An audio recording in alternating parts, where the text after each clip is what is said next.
இது தொடங்கப்பட்டது 2014 ஜெயராஜ் அண்ணன், முத்தூர் ராமசாமி அண்ணன், ஈஸ்வரன் இவங்க மூலியமா தொடங்கப்பட்டது. சரிங்களா? இது பூபதிராஜன் தொடங்கப்பட்ட சங்கம் கிடையாது. அதில் வந்து ஜெயராஜனும் முத்தூர் ராமசாமி அண்ணனும் எங்களுக்கு வயசாயிருச்சு, இதை நீ வழி நடத்து.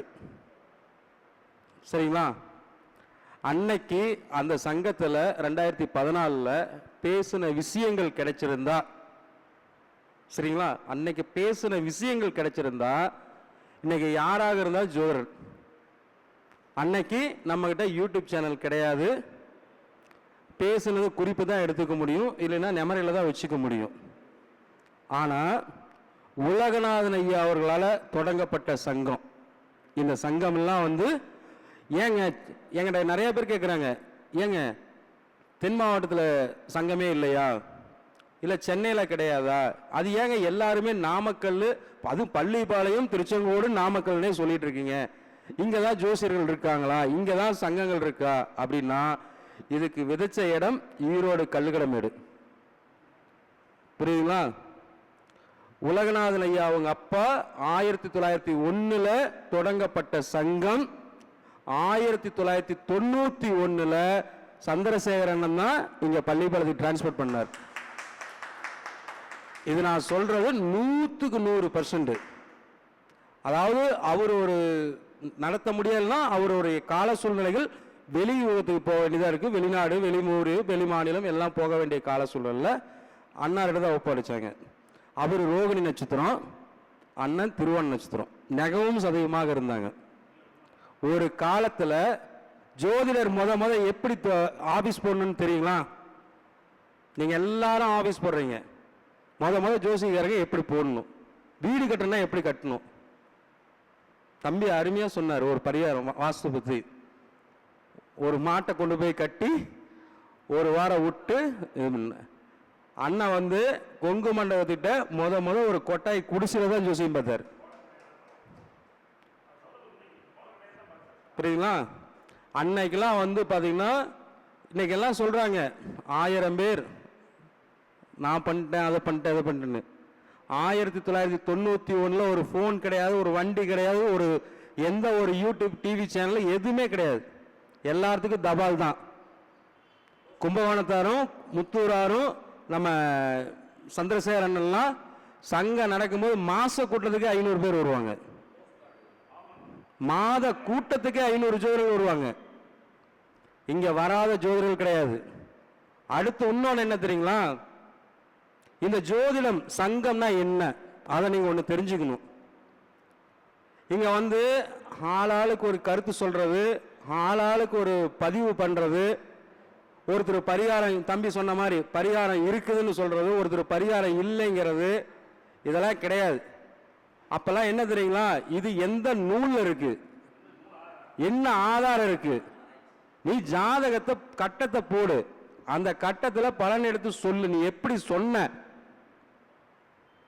இப்படி வந்து இந்த சங்க மீட்டிங்லாம் எதுக்குன்னா ஜோதிடர்களை திருத்திக் கொள்வதற்கு, ஜோதிடர்களை திருத்திக் கொள்வதற்கு அப்படி உருவாக்கப்பட்ட சங்கம் தான். அப்ப நம்ம என்ன விஷயமா நம்ம பேசுறோம் அப்படின்னா, இங்க வந்து ஜோதிடர்கள் கருத்து பரிமாற்றம், இதுதான் மாசம் சில பேர் கேட்கிறாங்க, இவங்க மாசம் பண்றாங்களே, இதுல என்ன வருது அப்படின்னு. எனக்கு தெரியாத விஷயங்கள் எவ்வளவோ இருக்கலாம், எவ்வளவோ விஷயங்களா இருக்கலாம். யாரும் முப்பெரிஞ்ச ஞானியும் கிடையாது, யாரும் முப்பெரிஞ்ச மகானும் கிடையாது. சரிங்களா? ஆனா ஜோதிடத்துறைக்கு வரும்போது அடக்கமா ஒடுக்கமா வராங்க.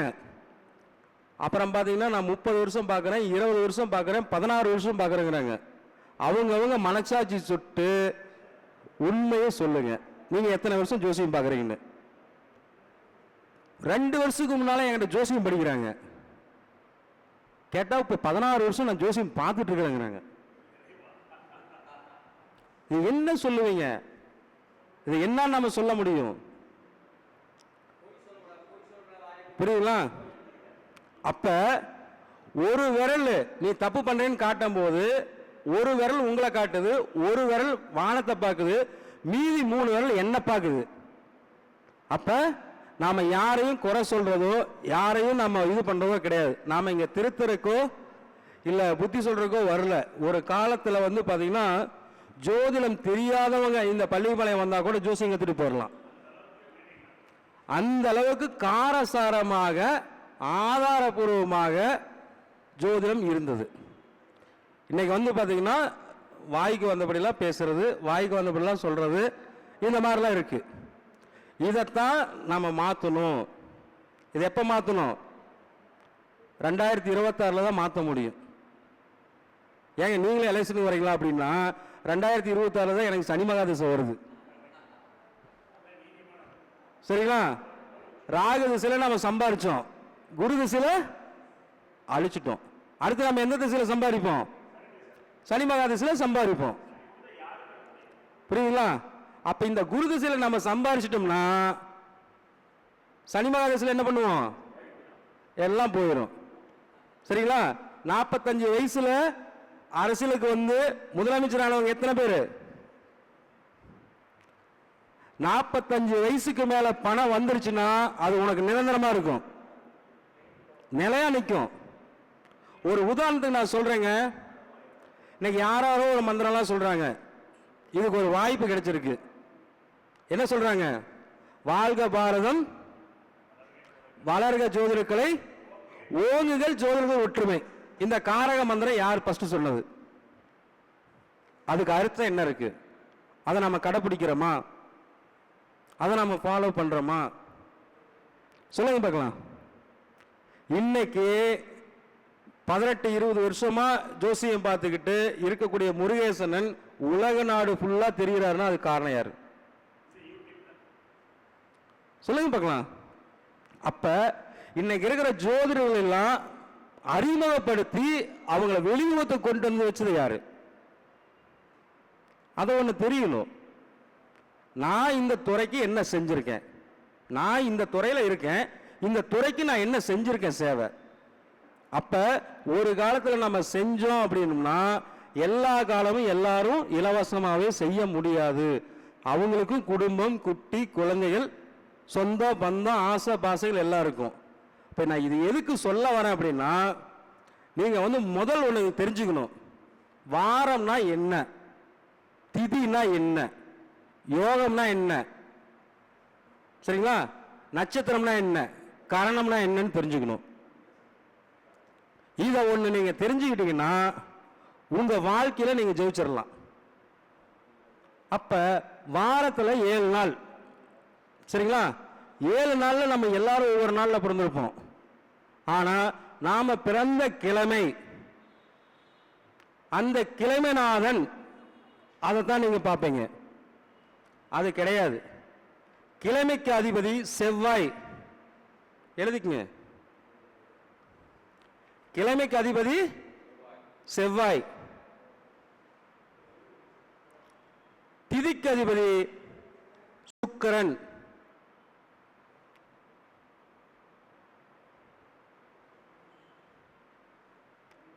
நட்சத்திரத்துக்கு அதிபதி புதன். யோகத்துக்கு அதிபதி குரு. கரணத்துக்கு அதிபதி சனி பகவான். எழுதிட்டீங்களா? இப்ப நீங்க என்ன கிழமை பிறந்தீங்க? சனிக்கிழமை பிறந்தீங்க. அப்ப கிழமைனாலும் சனி அப்படின்னு தான் நீங்க நினைச்சிட்டு இருப்பீங்க. செவ்வாய் உங்க ஜாதகத்தில் லக்னத்திற்கோ அல்லது சந்திரனுக்கோ அல்லது சூரியனுக்கோ கேந்திர திரிகோணத்தில் இருந்தால் கிழமை உங்களுக்கு ஃபேவரட்டா இருக்கும். விதி, மதி, கதி. விதிங்கிறது லக்னம், மதிங்கிறது சந்திரன், கதிங்கிறது சூரியன். இந்த மூன்றுக்கும் திரிகோண கேந்திரத்தில் செவ்வாய் இருந்தால் உங்களுக்கு அந்த கிழமை சனிக்கிழமை உங்களுக்கு ஃபேவரட்டா இருக்கும். இன்னொன்று, நீங்க பிறந்த கிழமை என்று இந்த சேவிங் பண்றது, முடி வெட்டுறது, பெரிய காரியங்களுக்கு போறது, புரியுங்களா? இந்த அசுபமான ஆகக்கூடாத காரியங்கள்லாம் நீங்க பிறந்த கிழமை அன்னைக்கு செய்யவே கூடாது. இன்னொன்று சொல்லட்டுங்களா, ஒரு காலத்தில் சில பேர் மட்டும்தான் கஷ்டப்பட்டு இருந்தாங்க, இன்னைக்கு எல்லாருமே கஷ்டப்படுறாங்க. என்ன காரணம்? அவங்க முக சவரம் பண்ணிக்க கூடாது. இது சாஸ்திரம் உண்மையா பொய்யா? நானே முகத்தை சவரம் பண்ணிக்க கூடாது, அதுலயும் வீட்டில் பண்ணவே கூடாது. இப்ப வீட்டுக்குள்ளேயே பாத்ரூம், வீட்டுக்குள்ளேயே ட்ரிம் பண்ணிக்கிறது, வீட்டுக்குள்ளேயே எல்லாம் பண்ணிக்கிறது. தயவு செய்து முகம்தான் சுக்கிரன், காலபுருஷனுக்கு ரிஷபம் எத்தனாம் இடம்? 2ஆம் இடம். அப்ப இந்த முகத்தை சவரம் பண்ணணும்னா என்ன பண்ணணும்? நீங்க கடையில போய் தான் சேவ் பண்ணணும், கடையில போய் தான் முடி வெட்டணும். அது என்ன கிழமை பண்ணணும்?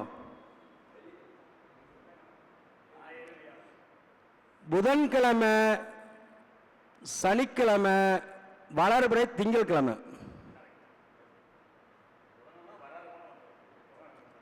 புரியுங்களா? இதுல ஃபேவரட்டா நீங்க என்ன எடுக்கணும்னா புதன்கிழமை கட்டிங் பண்ணிக்கலாம், சேவிங் பண்ணிக்கலாம், ட்ரிம் பண்ணிக்கலாம். ஐயா நான் தினசரி பண்ணிதாங்க ஆகணும். ஒரு காவல்துறையில் இருக்காங்க, இல்ல ஏதோ ஒரு துறையில் இருக்காங்க, அவங்க கம்பல்சரி சேவிங் பண்ணி தான் ஆகணும். முப்படைக்கு அதிபதிகள்லாம் இருக்காங்க, ராணுவத்தில் இருக்காங்க, இந்த மாதிரி இருக்காங்க. இப்ப அவங்க பண்ண முடியுமா? சொல்லுங்க பார்க்கலாம். அப்ப இன்னைக்கு நாட்டில் இவ்வளவு பிரச்சனை வருது அப்படின்னா, இந்த கிழமைநாதனை நீங்க ஆக்டிவேஷன் பண்ணணும்னா உங்க ஜாதகத்துல லக்னத்துக்கோ அல்லது சந்திரனுக்கோ அல்லது சூரியனுக்கோ செவ்வாய் கேந்திர திரிகோணத்தில் இருந்தால் நீங்கள் பிறந்த கிழமை உங்களுக்கு ஃபேவரட்டா இருக்கும். அந்த நாள்ல உங்களுக்கு பிடிச்ச இஷ்ட தெய்வத்தை வழிபாடு பண்ணுங்க. அப்ப கிழமைநாதன் உங்களுக்கு ஆக்டிவேஷன் ஆயிரும். புரியுங்களா? இப்ப சனி பகவான் எங்க இருந்தாலும் சரி, செவ்வாய் எங்க இருந்தாலும் சரி, இந்த நீங்க பிறந்த கிழமையை நீங்க கடைபிடிக்கும் போது உங்களுக்கு கிழமைநாதன் யோகத்தை செய்வாரு. 2. 2வது திதி.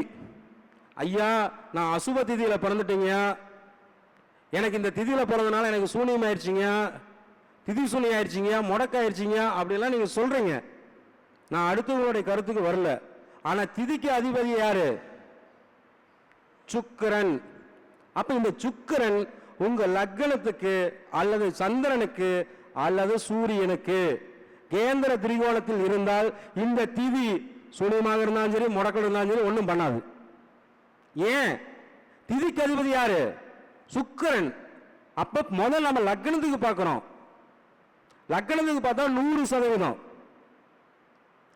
ராசிக்கு பார்த்தா 75%, சூரியனுக்கு பார்த்தா 50%. சரிங்களா? அண்ணனை பார்த்தீங்கன்னு வச்சுங்க, அப்படியே காலையில குளிச்சோடனே பட்டையோட அப்படியே குங்குமம் அப்படியே மங்களகரமா உட்காருவாரு. ஜாதகலகாரம் புலிப்பாணி பாடல் இவராட்ட இங்க பள்ளிப்படத்தில் அடிச்சுக்கிறதுக்கு ஆள் கிடையாது. கை தட்டலாம்.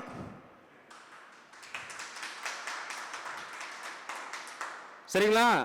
விதைச்ச விதை. அப்ப நம்ம ஜோசியத்தை எப்படி பார்க்கணும்? அடிப்படை தெரியும் நமக்கு ஜோதிடத்துல. அப்ப அடிப்படை வடிவேல் சொல்ற மாதிரி பேஸ்மெண்ட் சரியில்லாம கட்டணம் உயரம் பண்ணா நம்ம என்ன பண்ண முடியும்? கொஞ்ச நாள் இருக்கும், அதுக்கப்புறம் போயிடும். அப்ப நம்ம என்ன பண்ணணும்? அப்ப நம்ம திதி, நம்ம பிறந்த திதி நல்லா இருக்கணும், ஆக்டிவேஷன் ஆகணும்னா சுக்கிரனை வழிபாடு பண்ணணும்.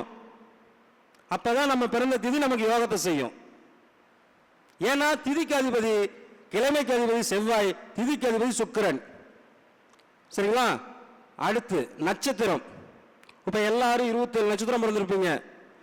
நான் நட்சத்திரம், இந்த நட்சத்திரத்துக்கு உண்டான நான் இயக்கிறேன், இந்த நட்சத்திரத்தில் நான் எல்லா காரியங்களும் செய்யறேன், என்னோட ஜென்ம நட்சத்திரம், நாம நட்சத்திரம், இதுல நான் பேர் வச்சிருக்கேன், இதுல எல்லாமே கொண்டு வரேன் அப்படின்னு நீங்க என்னதான் கொண்டு போனாலும் உங்களுடைய நட்சத்திரநாதன்னா புதன் தான் அதிபதி. நட்சத்திரத்துக்கு புதன் தான் அதிபதி.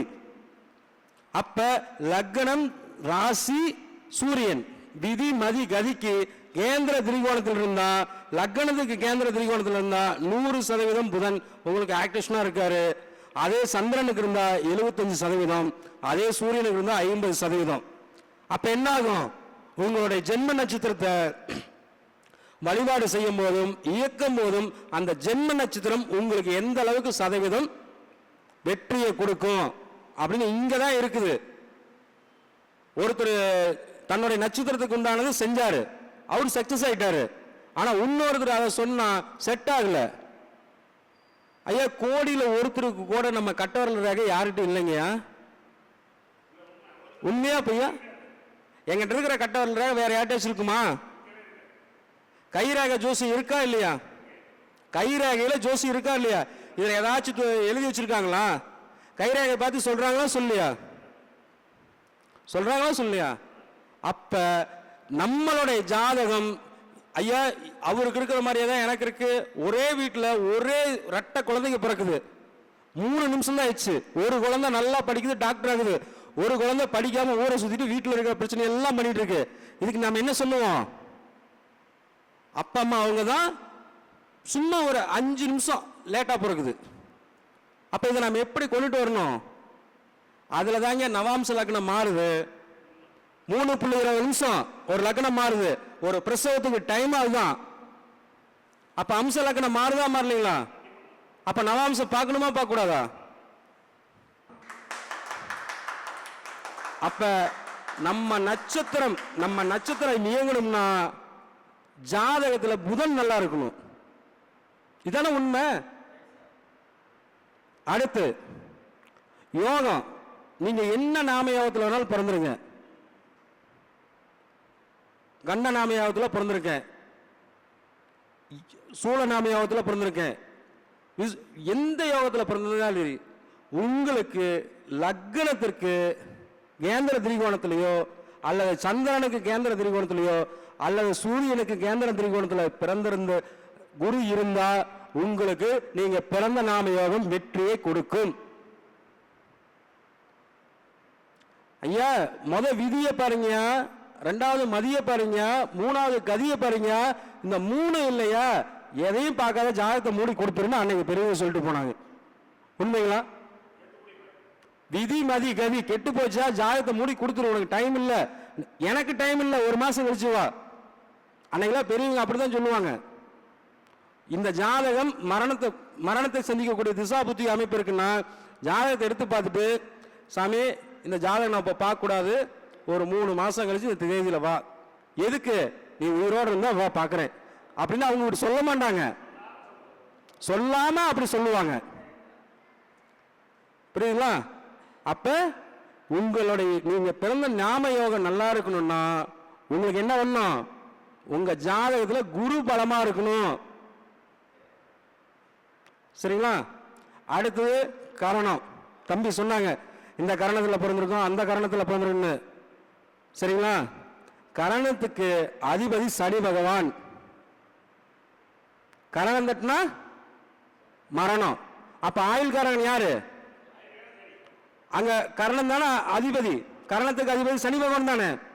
அப்ப உங்க லக்னத்துக்கு அல்லது சந்திரனுக்கு அல்லது சூரியனுக்கு கேந்திர திரிகோணத்தில் சனி பகவான் இருந்தா உங்க கர்ணநாதன் நீங்க வழிபாடு பண்ணும் போது உங்களுக்கு 100% வெற்றியை கொடுக்கும். ஆமா, இன்னும் சொல்ல போனா கோள்கள் மொத்தம் எத்தனைங்க? ஒளி கிரகம் 2, சூரியன் சந்திரன் ஒளி கிரகம் 2, சாயா கிரகம் ராகு கேது 2, பஞ்சமாதிபதிகள்.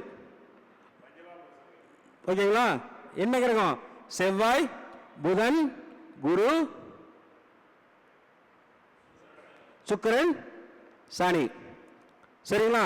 இந்த 5 பேரு தான் பஞ்சபூத அடிப்படையில் நம்ம முன்னோர்கள் பிரிச்சு கொடுத்திருக்காங்க. நெருப்புக்கு அதிபதி யாருங்க? நெருப்புக்கு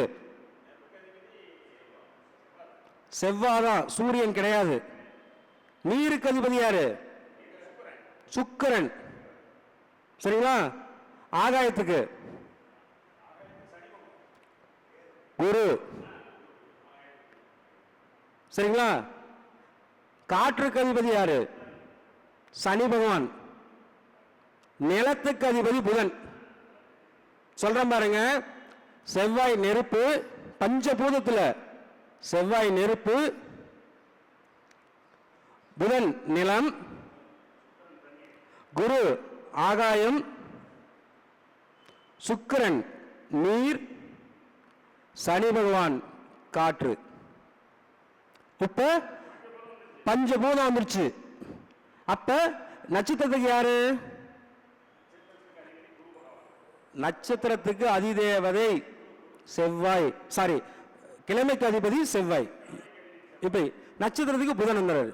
இப்படி நாம நம்ம பிறந்த நட்சத்திரம், பிறந்த கிழமை, பிறந்த திதி, பிறந்த யோகம், பிறந்த கரணம், இதை நம்ம சரி பண்ணணும். அப்படின்னா நம்ம ஜாதகத்திலேயே அந்த கிரகங்கள் எங்க இருக்குதுன்னு தெரிஞ்சுக்கணும். அதை தெரிஞ்சுக்கிட்டால் மட்டும்தான் அதுக்குண்டான வழிபாடுகளும் அதுக்குண்டான பரிகாரங்களும் நம்ம செஞ்சு வாழ்க்கையில முன்னுக்கு வர முடியும். சரி, இங்க பாருங்க, தெளிவா சொல்றேன். கடவுள் இருக்காரா இல்லையா? யாரெல்லாம் கடவுள் இருக்காருன்னு நீங்க நினைக்கிறீங்களோ அப்ப சாத்தானு இருக்குன்னு ஒண்ணு நினைச்சுக்கணும். உண்மையா போய்ங்களா? கடவுள்னு ஒண்ணு இருந்ததுன்னா அதுக்கு ஆப்போசிட் என்னங்க? சாத்தான். இருக்குன்னு சொல்லணும். கடவுள் இல்லைன்னா சாத்தானே இல்லை. யாரெல்லாம் எனக்கு கடவுள் மேல நம்பிக்கை இருக்குது அப்படின்னு நினைக்கிறவங்க சாத்தானும் இருக்குதுன்னு நினைச்சுக்குங்க. சாத்தான என்ன? தீய சக்திகள். நல்ல சக்தின்னு ஒண்ணு இருந்ததுன்னா கெட்ட சக்தின்னு ஒண்ணு இருக்கு. இதுதான் உண்மை. அப்ப ஜோதிடம் ஒண்ணு இருந்ததுன்னா பரிகாரம் ஒண்ணு இருக்கு. பரிகாரம் ஒண்ணு இருக்கு. ஜோதிடம் உண்மைனா பரிகாரம் ஒண்ணு உண்மைதான். ஆனா எல்லாரும் ஜோசியம் பார்த்து சரியா சொல்லிட முடியுமா? 100% யாராலையும் முடியாது. சரி, எல்லாரும் பரிகாரம் செஞ்சு சக்சஸ் பண்ணிட முடியுமா? 100% பண்ண முடியாது. சரி, 100க்கு ஒரு 95 விழுக்காடு சக்சஸ் பண்ணலாமா? பண்ண முடியுமா? ஐயா முடியுங்கய்யா. அந்த 5% ஏன்? அந்த 5% நம்ம தோத்து போறதுக்கு காரணம் என்ன? நம்மளுடைய தலகணம், நம்மளுடைய மறதி, என்னங்க, நம்மளுடைய நடவடிக்கை, இதெல்லாம். இது வரைக்கும் நான் அதிகமா பரிகாரம் பண்ணது கிடையாதுங்க. அதிகமா பரிகாரம்னா என்னங்க? கல் வித்தாலும் பரிகாரம் தான். ராசிக்கல் விற்கிறாங்களா, அதுவும் பரிகாரம் தான். கோயில போய் யாக பூஜைகள் பண்றாங்கல்ல, அதுவும் பரிகாரம் தான். இப்ப சொன்னார்ல தம்பி பிரகாஷ், தாந்திரிக பரிகாரம். ஐயா, மந்திரம்னு ஒண்ணு இருந்தா தந்திரம் ஒண்ணு இருக்கு. தந்திரம் ஒண்ணு இருந்தா எந்திரம் ஒண்ணு இருக்கு. மந்திரம், தந்திரம், எந்திரம், இந்த 3 இருக்கு. அப்ப மந்திரம் ஒண்ணு இருந்ததுன்னா, மந்திரம் காலையில தினசரி கந்தசஷ்டி படிக்கிறாங்களா? சாயங்காலம் படிக்கிறாங்களா? அந்த படிக்கிறவங்களுக்கு பிரச்சனையே வராதா? ஐயா உண்மையாலுமே சொல்றீங்க. டாக்டர் ஒரு ஹார்ட் பேஷண்ட்டுக்கு இத்தனை நாள் டைம் அப்படின்னு எழுதி கொடுத்துட்டாங்க. 5 லட்ச ரூபா பணம் வாங்கிட்டு ஹார்ட்லாம் பார்த்து எல்லா ஆபரேஷன்லாம் பண்ணி 5 லட்ச ரூபா பணம் வாங்கிட்டு இதுக்கு மேல முடியாது, இறைவன் தான் காப்பாத்துட்டாங்க. ஆனா அந்த டாக்டர் நம்ம மக்கள் கேட்க மாட்டாங்க. நம்ம ஜோதிடர் ஏதோ ஒரு 1000 ரூபாய் 2000 ரூபாய் வாங்கியிருப்பாங்க. அந்த ஜோசியரை கேட்பாங்க. கேட்பாங்களா கேட்க மாட்டாங்களா? நீங்க ஆயில் தீர்க்கன்னு சொன்னீங்கல்ல, ஆனா இங்க டாக்டர் இந்த மாதிரி சொல்றாங்கன்னு. அப்ப நான் சொன்ன விஷயம், இந்த டைம் வரைக்கும் ஒரு நாளைக்கு 48 முறை, சரிங்களா, டாக்டர் எந்த நாள் கொடுத்துருக்காங்களோ அந்த நாள் வரைக்கும் இந்த மந்திரத்தை மட்டும் சொல்லுங்கன்னு. என்ன மந்திரம் சொன்னேன் சொல்லுங்க. ஆஞ்சநேயருடைய மந்திரம் என்ன?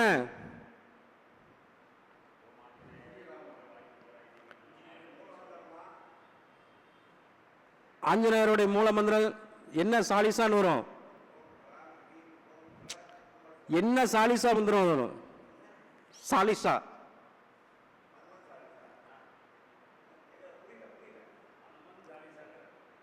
அனுமன் சாலிசா மந்திரம் தான் சொல்லணும்.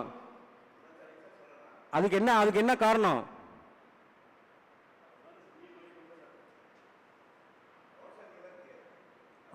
ஆயுள் தீர்க்கத்துக்கு அது வரும்.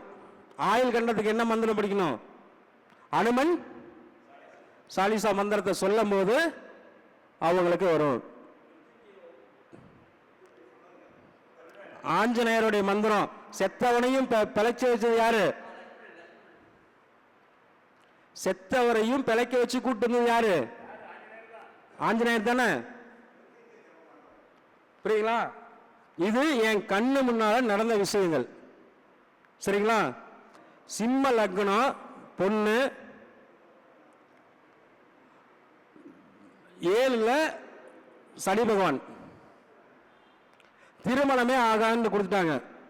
பொண்ணுக்கு 27 வயசு ஆயிடுச்சு. புரியுங்களா? நான் என்ன சொன்னேன்? அந்த பொண்ணுக்கு சிம்ம லக்னம் 7ல சனி, நான் ஒரே ஒரு பூஜை, அது நீங்களா போய் ஒரு ஐயரை கூட்டு போய் அந்த பூஜையை பண்ணிக்கங்க. எண்ணி 8 மாசத்துக்கு இந்த பொண்ணுக்கு திருமணம் நில்லுனா நிக்காது நடந்துரும். இங்க இருக்க எல்லா ஜோதிடத்தையும் பார்த்துருக்காங்க, ஆதாரபூர்வமா ரெக்கார்டு இருக்கு. இத்தனைக்கும் இந்த ஊர்ல அவங்க பிரபலமானவங்க, பேர் சொல்றதுக்கு எனக்கு ஒன்றும் பிரச்சனை இல்லை. இதுக்கு திருமணமே நடக்காது அப்படின்னு எழுதி கொடுத்துருக்காங்க. ஒருத்தர் எழுதி கையெழுத்து போட்டு கொடுத்துருக்காங்க. ஆனா இந்த பொண்ணுக்கு கோடீஸ்வரன் மாப்பிள்ள அமையும், திருச்செங்கோட்டுல மாப்பிள்ள அமையும், மாப்பிள்ள பெங்களூர்ல வேலையில் இருப்பான். ஏன் கணக்கு எடுங்களேன்.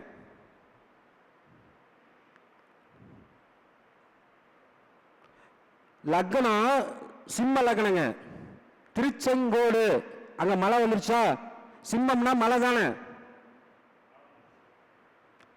கும்பம் குளிர் தேசம், பெங்களூர் அதுவும் மழை தானே. இதே ஊர்ல ஒரு பிரபலமான ஒரு தொழிலதிபர், சரிங்களா, கல்யாணம் ஆகி 2 வருஷம் குழந்தை இல்லை. அந்த பொண்ணுக்கு பொருத்தம் போட்டு கொடுத்து முகூர்த்தம் குடிச்சு கொடுத்து எல்லாமே நான் தான் பண்ணேன். கல்யாணம் ஆகி குழந்தை இல்லை. ஆனா அப்பவே சொன்னேன், காலதாமதமா தான் பிறக்கும், பெண் குழந்தை தான் பிறக்கும்னு சொன்னேன். நம்ம மக்களுக்கு தான் கொஞ்சம் அவசரம் ஜாஸ்தி இல்லை எல்லாத்துலயுமே. ஜாதகம் 1ஆம் தேதி ஒருத்தர் அனுப்புறாரு, பொருத்தம் ஒருத்தர்கிட்ட பார்த்துட்டாரு. மலேசியால இருந்து ஒருத்தர் ஜாதகம் அனுப்புனாரு. அவர் வந்து பொருத்தம் வந்து இன்னொரு ஜோசியர்கிட்ட பார்த்துட்டாரு. முகூர்த்தம் என்கிட்ட குறிக்கணும். நம்ம வீடியோ 1ஆம் தேதி தான் போடுறோம். அந்த வீடியோவை பார்த்தோன்னே உடனே அடிக்கிறாரு, ஜாதகத்தை அனுப்புறாரு, முகூர்த்தம் மட்டும் குறிச்சு கொடுங்கன்னு. 5000 ரூபாய் அக்கௌண்ட்ல பணமும் போட்டாரு. அவரு பணம் போடும்போது சந்திரன் வந்து எங்க இருக்கு? கண்ணில இருக்கு. அந்த பொண்ணு மீனராசி. நான் அப்பாயின்மெண்ட் ஜாதகத்தை பார்க்காமயே இந்த 2 நாள்ல பார்த்துருட்டேன். ஜாதகத்தை பார்த்ததுக்கு அப்புறம் அந்த பொண்ணுக்கு சந்திராஷ்டம் வருது. முகூர்த்தம் குறிச்சு கொடுக்கலாமா? ஐயா 2 நாள் வெயிட் பண்ணுங்கன்னு. உடனே அவர் என்ன சொல்றாரு? நீங்க சரியான ஜோதிடர் இல்லை அப்படின்னு சொல்லுங்க. ஒரு வீடியோ பார்த்தனையும் உடனே போனு, உடனே பணம், உடனே ஜோசியம் பார்க்கணும். எப்படி முடியும்? பொண்ணுடைய ஜாதகம் எப்படி இருக்கு, பையனுடைய ஜாதகம் எப்படி இருக்கு, முகூர்த்தம் எப்படி குடிக்கணும், அது மலேசியாவில் குடிக்கணும் 2.5 மணி நேரம் அங்க முன்னால. கால அவகாச டைம் நமக்கு கொடுக்க மாட்டாங்க. அதே மாதிரி ஜாதகம் பார்த்தா உடனே கோடீஸ்வரன் ஆகணும், உடனே கடன் தீரணும். ஐயா 10 மாசம் இருந்தாதாங்க பிரசவம், சரிங்களா? 25-27 வயசானாதாங்க கல்யாணம் ஆகும். அதுக்கும் ஒவ்வொரு இருக்கு. அப்ப இதுக்கும் ஒரு டைம் கொடுக்கணும். இப்ப நான் ஒன்று சொல்லட்டுங்களா? நீ ஜோதிடத்துறைக்கு வந்து 12 வருடம் கழிச்சு தான் நீ ஜோதிடத்துல வந்து முன்னேறுவேன்னு என் குருநாதர் சொன்னாரு. வர வைகாசி மாசம் வந்தாதான் 12 வருஷம், சரிங்களா? 2012 வந்தேன். அப்ப இந்த 12 வருஷத்துல குறைஞ்ச ஒரு 500 ஜோதிடர்களை 100 ரூபாய்க்கு ஜோசியம் பார்த்துருக்கீங்களா? நீங்க 1000 ரூபாய் 2000 ரூபாய் வாங்க வச்சுட்டேன் எங்க ஊர்லயே. அதான் சொல்றேன்லங்க. அப்ப அந்த பொண்ணுக்கு 2 வருஷம் குழந்தை இல்லை, ஜாதகம் நம்ம கிளைண்ட் தான். அப்ப அவங்க 4 பக்கம் போய் பார்ப்பாங்கல்ல, பார்த்துட்டு மறுபடியும் நம்ம கிட்ட வந்தாங்க. இந்த டைம் இந்த டேட்டு போட்டு இந்த நாளில் உங்களுக்கு பெண் குழந்தை பிறக்குன்னு எழுதி கொடுத்தேன். இத்தனைக்கும் எல்லா ஜோசியருக்கும் அவங்க தெரிஞ்சவங்க தான். பள்ளிப்பாளையத்தில் எல்லா ஜோசியருக்கும் தெரிஞ்சவங்க, ஜோதிடத்துறைக்கு கொஞ்சம் டச்சில் இருக்கிறவங்க தான். ஓகேங்களா? அவருக்கு முக்கியமான நண்பர்கள், ஜோதிட நண்பர்கள் எல்லாமே இந்த பதில் சொல்லி நான் அதை சக்சஸ் பண்ணி கொடுத்துருக்கேன். அதுக்கு என்ன பரிகாரம் சொன்னேன்? சனி பிரித்தி யாகம் பண்ணிக்கோங்கன்னு. ஓகேங்களா? வருஷத்துல 2 டைம் நான் குரு பிரித்தி யாகம் பண்ணிக்கிறேன். ஜோதிடருக்கு மட்டும் விதிவிலக்கு இல்லை. நமக்கும் ஆகாத திசாபுத்தி வரும்போது அதுக்குண்டான பரிகாரங்களை நம்ம செஞ்சுக்கணும். அப்ப அந்த சனிப்பிரத்தி யாகம் பண்ணும்போது அந்த பொண்ணுக்கு திருமணம் நடந்துருச்சு. சரிங்களா? அடுத்தது குழந்தை கிடைக்காது, லேட் ஆகிட்டே இருந்தது. திருப்புலானில போய், எங்க ராமேஸ்வரம் பக்கத்தில் திருப்புலானில போய் குரு பிரத்தி யாகம் பண்ணிக்கங்கன்னு சொன்னேன். ஏன் இந்த காலத்தில் விட்டுருங்க, தசரத சக்கரவர்த்தி மன்னராக இருக்கும்போது எத்தனை நூற்றாண்டு காலம் இருக்கும். அப்ப இருக்க ஜோதிடர்கள் எப்படி ஜோசியம் பார்த்துருப்பாங்க? ஜோசியம் பார்த்து சரியா சொன்னா பொன்காசு, தவறா சொன்னா தண்டனை, தூக்கு தண்டனை. மன்னர்கள் காலத்தில் நடக்குமா நடக்காதா? அப்ப 1000 மனைவி 1000 திருமணம் செஞ்சு அவருக்கு குழந்தை பிறக்கல. ஆனா திருப்புலானி போய் அதுக்குண்டான பூஜைகள் செஞ்சனையும் முதல் தாரத்துக்கு ராமர் பிறந்தாரு. அப்ப அந்த திருப்புலானில அந்த பவர் இருக்கா இல்லையா? நம்ம ராமர் நம்புறோமா நம்பலையா? அவர் எப்படி பிறந்தார் தசரத சக்கரவர்த்திக்கு? ஐயா ஜோசி வேற எங்கேயுமே இல்லைங்கயா. மகாபாரதம் ராமாயணம் நீங்க படிச்சீங்கன்னா அதுக்குள்ள இருக்கிற ஜோசி வேற எங்கேயுமே கிடையாது. அதுலயே யார் யார் எந்தெந்த நட்சத்திரம், எந்தெந்த ராசி, எந்தெந்த பரிகாரங்கள் எல்லாமே மகாபாரதத்திலும் ராமாயணத்திலும் இருக்குங்கய்யா. பரிகாரம் உண்மைனாலும் சரி பொய்யினாலும் சரி ராமாயணத்துல பரிகாரம் பண்ணிருக்காங்களா இல்லையா? மகாபாரதத்துல பரிகாரம் பண்ணிருக்காங்களா இல்லையா? சொல்லுங்க. அப்ப நாம எப்படி அமைச்சுக்கணும்? நம்ம வாழ்க்கை எப்படி அமைச்சுக்கணும்? இப்ப நம்ம ஆல்ரெடி ஒரு 4-5 பேருக்கு அப்பாயின்மெண்ட் கொடுத்துருப்போம். அவங்க கொடுத்தனே உடனே பார்க்கணும். அதுலயும் தம்பி பிரகாஷ் சொன்ன மாதிரி போன் இந்த மாதிரி என்ன கேள்வி என்ன ஒண்ணுமே தெரியாது. அவங்க வேகத்துக்கு அவங்க இதுக்கு நம்ம சொல்லணும். சரிங்களா? அதனால நம்ம என்ன பண்ணணும்னா இந்த மாதிரி விதிமுறைகள் நமக்கு யாரு எந்த நாள் எந்த நட்சத்திரங்கள் நம்ம ஜோசியம் பார்க்கணும், எந்த கிழமையில பார்க்கணும், இதெல்லாம் நம்ம ஆல்ரெடி நம்ம சொல்லியாச்சு. தோஷமே இல்லாத நாள் என்னங்கய்யா? மாசத்துல 30 நாள்ல தோஷம் இல்லாத நாட்கள் எந்தெந்த நாள் வரும்?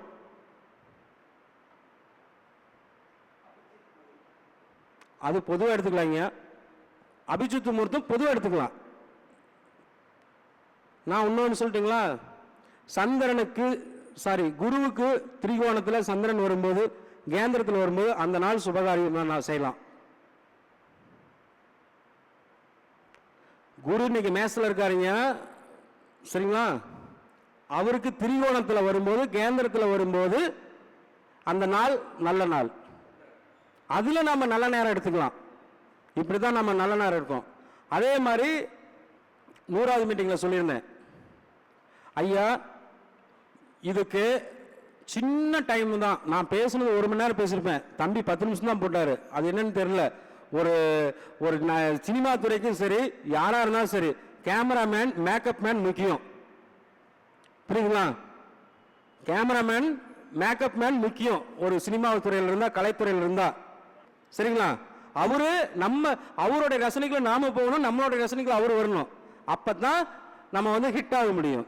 அப்ப அதுல ஒரு 10 நிமிஷம் மட்டும் எடுத்து போட்டாரு. நீங்க 1 லட்சம் ஜாதகம் இல்ல 1 கோடி ஜாதகம் நீங்க எடுத்து பாருங்க. இந்த மட்டும் ஒத்து வரலைன்னா நீங்க என்ன சொன்னாலும் நான் கேட்கிறேன். ஐயா உங்களுக்கு வரப்போற மனைவி இந்த ஜென்மத்தில் இல்ல போன ஜென்மத்திலேயே எழுதப்பட்டது. அடுத்த ஜென்மத்தில் மனைவி யாரு, அடுத்த ஜென்மத்தில் குழந்தைங்க யாரு அப்படின்னு இப்ப எழுதப்பட்டதா? நீங்க பிறக்கும் போதே எழுதி தானே அனுப்பிச்சுட்டு இருக்காங்க. அப்ப இதே ரூல்ஸ் தான், விதி மதி கதி. உங்களுடைய லக்னத்துக்கு 7ஆம் இடம், உங்க ராசிக்கு 7ஆம் இடம், உங்க சூரியன் நின்ற இடத்துக்கு 7ஆம் இடம். இந்த 3 மட்டும் நீங்க எப்பவுமே மறந்துடாதீங்க. அப்ப உங்க லக்னத்துக்கு 7ஆம் இடத்துல என்ன நட்சத்திரம் வருதுன்னு பாருங்க. ஒரு உதாரணத்துக்கு ஐயா என்ன லக்னங்க? நீங்க என்ன லக்னம்? துலா லக்னம். துலா லக்னத்துக்கு 7ஆம் இடம் வந்து மேசம். அப்ப மேசத்தில் இருக்கக்கூடிய நட்சத்திரம் அஸ்வினி, பரணி, கிருத்திகை. சரிங்களா? இந்த நட்சத்திரத்துல உப நட்சத்திரம் இருக்கும்ல, அஸ்வினா அஸ்வினி மகம் மூலம், பரணினா பரணி பூரம் பூராடம், கிருத்திகைனா கிருத்திகை உத்திரம் உத்திராடம். இந்த நட்சத்திரத்தில் மட்டும் உங்களுக்கு மனைவி அமையும். இப்படி அமைஞ்சிருச்சுன்னா 100% உங்களுக்கு அந்த மனைவி மூலியமாக யோகத்தை கொடுக்கும். சரிங்களா? சரி, எனக்கு லக்ன பிரகாரம் அமையலைங்க. உங்க ராசி என்ன ராசிங்க? ஸ்ரீராமையா? மிதுனம். மிதுன ராசிக்கு 7வது ராசி எதுங்க? தனுசு. அங்க மூலம் பூராடம் உத்திராடம். இப்ப உங்க மனைவி என்ன நட்சத்திரம் தெரியுங்களா? உங்க மனைவி என்ன நட்சத்திரம்?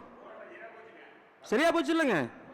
பரணி பூரம் பூரணம். இதுக்கு மட்டும் ஒரு 50 ஜோரலுக்கு மேல எனக்கு போன் பண்ணி, ஐயா நீங்க சொன்ன விதி அப்படியே இருக்குங்க, நான் வர ஜாதகத்தெல்லாம் பார்த்துட்டேங்க, லக்னத்துக்கு 7ஆம் இடத்தை பார்த்து தாராபல நட்சத்திரத்தை போட்டா மனைவி வருதுங்க, அப்படி இல்லைன்னா ராசிக்கு போட்டா வருதுங்க அப்படின்னு ஜோதிடங்களே என்ன பாராட்டிருக்காங்க. இது மட்டும் நீங்க 1,00,000 ஜாதகத்தை நீங்க எடுத்து பாருங்க. இது வரைக்கும் இந்த விதி யார் எங்க சொன்னது? எனக்கு சொன்னது முத்தூர் ராமசாமி ஐயா.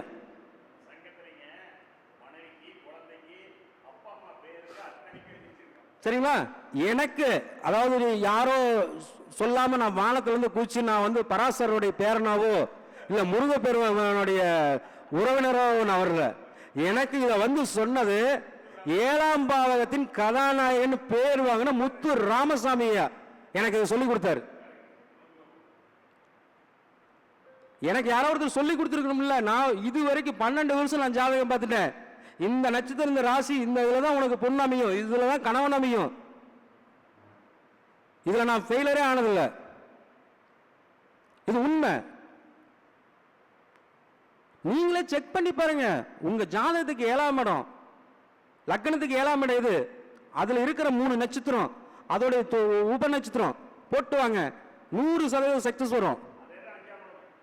அதே மாதிரிதான் 5ஆம் இடம், அதே மாதிரிதான் 4ஆம் இடம், அதே மாதிரிதான் 9ஆம் இடம். அப்ப இந்த பள்ளிப்பாளைய சங்கத்துல எத்தனை விஷயங்கள் கிடைச்சிருக்கும்? கிடைச்சிருக்குமா கிடைச்சிருக்க கூடாதா? அப்ப வாரத்தை எப்படி செலக்ட் பண்ணணும், திதி எப்படி செலக்ட் பண்ணணும், நட்சத்திரத்தை எப்படி இயக்கணும், யோகத்தை எப்படி இயக்கணும், கரணத்தை எப்படி இயக்கணும். சரிங்களா? இதை நீங்க எடுத்துட்டீங்க. அப்ப திருமண வாழ்க்கைக்கு எடுத்துட்டீங்க. தொழில் இன்னைக்கு எல்லாருக்குமே கல்யாணம் ஆயிருக்கும். இங்க இருக்கவங்க எல்லாருக்குமே கல்யாணம் ஆயிடுச்சு, எல்லாத்துக்கும் வந்துருச்சு. ஐயா ஏன் லக்னம் கன்னியா லக்னங்க, நான் கன்னிராசிங்க, அஸ்த நட்சத்திரங்க. சரிங்களா? அப்ப என்னுடைய குருநாதர், நான் என் குருநாதர்கிட்ட போய் 4 தொழில் எடுக்கலான்ட்டு போனேங்க. இது எங்க எல்லாத்துக்கும் தெரியும். இதை நான் மீடியா முன்னாலே சொல்றேன். நான் முத போனது ஒயின்ஸ் பார் எடுக்கலாமான்னு தாங்க போனேன். நான் வந்து செஞ்சது டெக்ஸ்டைல்ஸ். மாசம் 1 லட்ச ரூபா சம்பாதிக்க முடியும். அண்ணனுக்கு தெரியும். அண்ணன் வீட்டுக்கிட்ட தான் புவனேஸ்வரி டெக்ஸ்டைல்ஸ் இருக்குது. அந்த கடையில தான் நான் ரகம் எடுத்து ஓட்டினேன். அந்த கடையிலேயே நான் தான் ஹையஸ்ட் வாங்கினேன். கூலி வார கூலி மாசம் 1 லட்ச ரூபா நான் சம்பாதிக்கிற தொழில் இருந்தேன். நம்ம பாலகிருஷ்ணன் சாருக்கு தெரியும். 96 கவுண்டு 80 பிக்கு சர்வசாரமா பகல் நைட்டு 60 மீட்டர் ஓடும். அந்த மாதிரி ஆட்கள் தான் நான் வச்சிருப்பேன். பள்ளிப்பாளையத்தில் புவனேஸ்வரி டெக்ஸ் எனக்கு ரகம் கொடுத்தவங்க. ஏன் கம்பெனி பேரும் புவனேஸ்வரி டெக்ஸ். ஏன்னா என் ஒய்ஃப் பேர்ல தான் நான் வச்சிருந்தேன். புரியுதுங்களா? அப்ப நான் ஒரு மாசத்துக்கு 1 லட்ச ரூபா சம்பாரிச்சிட்டு இருந்தேன். பவர் கட்டு, கூலி பிரச்சனை இதெல்லாம் வரும்போது சரி இதுக்கு மேல நம்ம நடத்தினா நட்டமாயிடுன்னு சொல்லிட்டு நான் என் குருநாதர்கிட்ட ஜோசியம் பார்க்க போனேன். ஆனா ஜோதிடம் எங்க அப்பா தாத்தா எல்லாருமே பார்த்தவங்க தான். ஆனா தொழில் முறையா யாரும் வரல. அப்ப என் குருநாதர் இன்னும் இருக்காரு. உங்களுக்கு தெரியும், அக்ரஹாரத்தில் அம்பி ஐயர்னா தெரியும். அவர் ஓய்வு பெற்ற ஒரு எச்எம் ஆசிரியர், தலைமை ஆசிரியர் இன்னைக்கு இருக்காரு. சரிங்களா? அவர்கிட்ட நான் போய் என் ஜாதகத்தை கொடுத்து பார்க்குறேன். 4 தொழில் எடுத்துட்டு போறேன். ஒயின் ஷாப், பார் எடுத்து வேலை செய்யலாம், அதாவது ஓனர் ஆகலாம், பார் எடுத்து செய்யலான்னு. வேண்டான்ட்டார். ஏன்? எனக்கு 10ல் ராகு இருக்கு. அப்ப எங்கிட்ட சொன்னவங்க என்ன சொன்னாங்க சொல்லுங்க? ஒயின் ஷாப்பு அப்படின்னு சொன்னாங்க. எங்க குருநாதர் வேண்டான்ட்டாரு. 2வது ஃபைனான்ஸ் பண்றேன்னு எங்க குருநாதர் வேண்டான்ட்டாரு. 3வது சந்திரனுடைய ஆதிக்கம் எடுத்தேன். மளிகை கடை வைக்கிறேன், கொஞ்சம் பெரிய கடையா மளிகை கடை வைக்கிறேன் அப்படின்னு சொன்னேன். அதுவும் வேண்டான்ட்டாரு. சரிங்களா? சரி, சுக்கிரன் நமக்கு ஜாதகத்தில் உச்சமா இருக்கு, அதனால டிராவல்ஸ் மாதிரி போடலாம் அப்படின்னு கேட்டேன். அதுவும் வேண்டான்ட்டாரு. என்ன சாமி சைட்டு உண்மை இருக்காருங்க. சரிங்களா? இங்க பள்ளிப்பாளையத்தில் பிரபலமான நம்பர் 1 ஜோதிடர். எந்த யூடியூப், எந்த டிவி, எந்த இது வரலாம் கிடையாது. அந்த காலத்தில் பஞ்சாங்கம் கணிச்சு எழுதணுங்க. பிராமணர் 6 தலைமுறையா இந்த ஊர்ல ஜோசியம் பார்த்துட்டு இருக்காங்க. எனக்கு தெரிஞ்சு இன்னும் இருக்காரு. நம்ம சங்கத்துக்கு மாநாட்டுக்குலாம் வந்திருக்காரு. வயசாயிருச்சு. சரிங்களா? அவர் எனக்கு சொன்னது, நீ ஜோசியம் பாருன்னாரு. சாமி, ஜோசியம் பார்த்தா ஒரு 100 200 மீறினா 500 ரூபா வாங்க முடியும். இந்த ஜோதிடத்தில் வருமானம் வச்சு நான் என்ன பண்ண முடியும் அப்படின்னு கேட்டேன். நீ ஜோதிடத்தில் ரொம்ப பிரபலமா வருவ, உனக்கு ஜோதிடத்தில் எல்லா யோகம் இருக்கு. இது உனக்கு 45 வயசுக்கு மேலதான் முன்னேற்றத்தை கொடுக்கும். அது வரைக்கும் உனக்கு இது பாடமா கொடுக்குன்னு சொன்னாரு. சரிங்களா? அப்ப இந்த ஊர்ல இருந்து குமாரபாளையத்துக்கு பக்கமா ஒரு 10 கிலோமீட்டர் தள்ளி கல்லங்காட்டு வலசு, இங்க இருக்கிறவங்களுக்கு தெரியும். அங்க 50 ரூபாய்க்கு ஜோசியம் பார்ப்பாங்க. இந்த பக்கம் 10 கொட்டாய், இந்த பக்கம் 10 கொட்டாய் இருக்கும். இன்னும் இருக்கு. முத என் ஆபீஸ் கொட்டாய் ஆபீஸ் தான். கீத்து கொட்டாயில தான் நான் ஆபீஸ் போட்டு உட்காந்தேன். சரிங்களா? அதுக்கப்புறம் தான் அதே ஊர்ல ஒரு நல்ல இடமா பார்த்தேன். ஜாதகத்துக்கு 500 ரூபா ஆனேன். வாரத்துக்கே 4 ஜாதகம் 5 ஜாதகம் பார்க்கறது பெருசு. 1 வருஷம் கஷ்டப்பட்டேன். 12 மாசம் கஷ்டப்பட்டேன். எங்க குருநாதர் கூப்பிட்டு நீ வீட்லயே பாருன்னாரு. வீட்டில் பார்த்தேன். ரொம்ப பிரபலமானவங்களாம் வந்தாங்க. ஜாதகம் பார்க்க ஆரம்பிச்சேன்.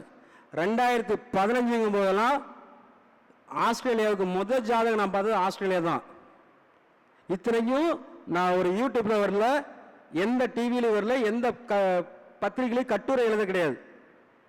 சரிங்களா? இன்னைக்கு உலக நாடு ஃபுல்லா நம்ம ஜோசியம் பார்க்கணும்னா யாரு? என்னுடைய குருவுடைய வார்த்தையை நான் மதிச்சு வந்ததுனால தான்.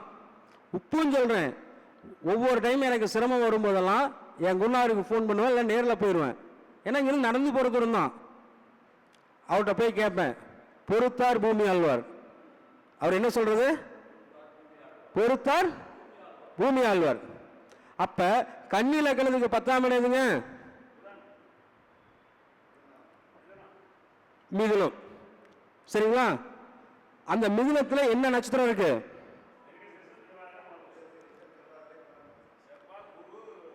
சரிங்களா? இந்த நட்சத்திரத்தில் உனக்கு சனி பகவான் இருக்காரா?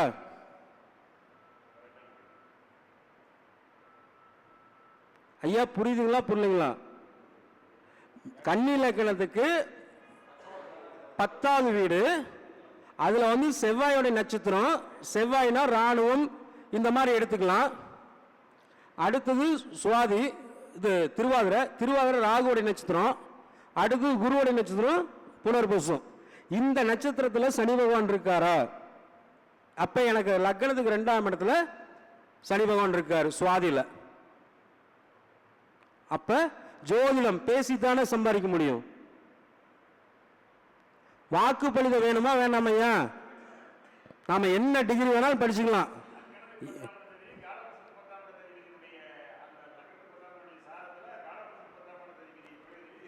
ஓகேங்களா?